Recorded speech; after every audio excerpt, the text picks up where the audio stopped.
Peace is usually treated as an economic good, stability, growth, recovery. But in the modern global system, peace creates a different problem. It removes urgency, it removes justification, and it slows systems that were built to move under pressure.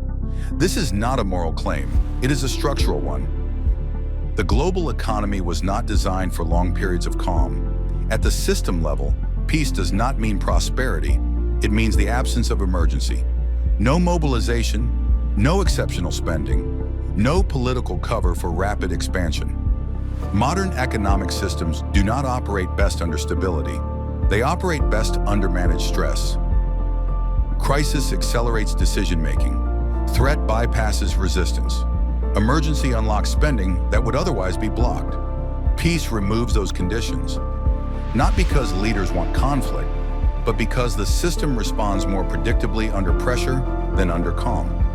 Stability slows systems designed for acceleration. Large portions of the global economy depend on permanent motion, defense spending, security infrastructure, reconstruction, surveillance, logistics. These sectors expand fastest when risk is visible. War is not required, instability is.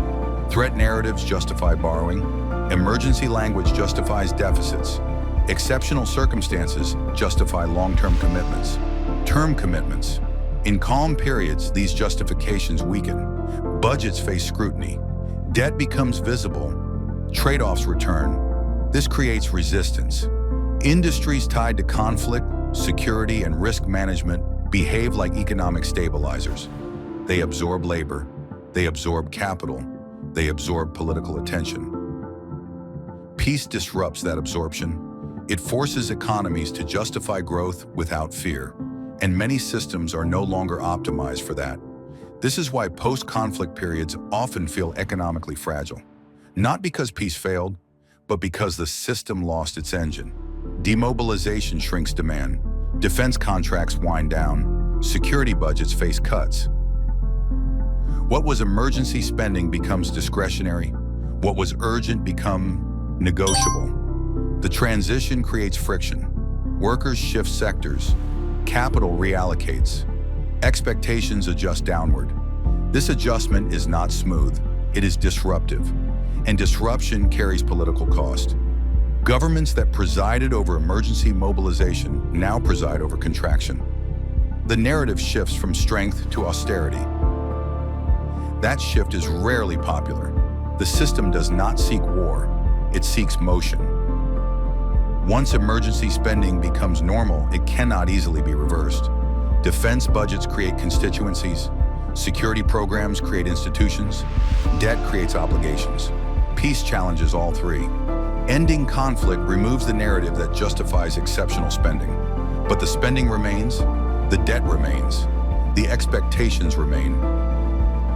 Reducing them requires political pain, raising taxes, cutting programs, breaking contracts. Peace does not offer cover for these actions. Crisis does. This creates lock-in. Systems continue operating as if instability were permanent, even when it is not. Supply chains remain configured for disruption. Risk pricing stays elevated. Preparedness becomes a standing expense. Not because conflict is inevitable, but because reversing emergency logic is destabilizing. Industries built around threat do not disappear when threat recedes. They adjust their focus. They identify new risks. They maintain relevance through redefinition. Security concerns shift from external to internal. Defense priorities migrate from conventional to asymmetric. Threat assessment expands to include non-military categories. The infrastructure persists. The justification evolves. This is not cynicism. It is institutional survival. Organizations structured around emergency develop incentives to maintain emergency framing, not through active manipulation, but through structural dependency. Budgets depend on threat perception. Personnel depend on operational tempo. Influence depends on continued relevance. Peace threatens all of these. Over time, peace creates an unusual outcome. Economic stagnation narratives emerge. Political frustration rises. Demand for direction increases. calm becomes uncomfortable. Populations conditioned to urgency experience stability as drift. Markets search for volatility. Governments search for threats. Institutions search for relevance. This does not require conspiracy. It requires incentives. Systems optimized for crisis struggle to justify themselves without one. Growth targets that were met through emergency spending now appear out of reach. Employment patterns that depended on mobilization and face disruption. Political coalitions built around threat perception lose cohesion. The absence of clear danger does not produce relief. It produces uncertainty. What should resources be allocated toward? What justifies continued borrowing? What narrative replaces the one that just ended? These are not trivial questions. They shape budget priorities, electoral platforms, and institutional mandates. In the absence of clear answers, systems default to familiar patterns. New threats get elevated, old risks get reframed. Emergency logic persists under different labels, not because the threats are manufactured, but because the system requires them to function as designed. Peace is not bad in human terms, but in system terms, it removes momentum from structures built on urgency. That tension is becoming visible now, as debt rises, as growth slows, as emergency logic becomes permanent. The question is not whether peace is desirable.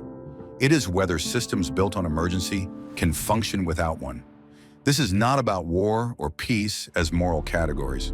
It is about economic structures and the incentives they create. In the next episode, we examine what happens when those structures face the one constraint they cannot bypass: physical resources. Because money can be printed, debt can be rolled forward, but some inputs cannot be substituted. And that brings us to rare earth minerals. Thanks for watching. If you enjoyed the video, please subscribe and hit the notification bell for future content.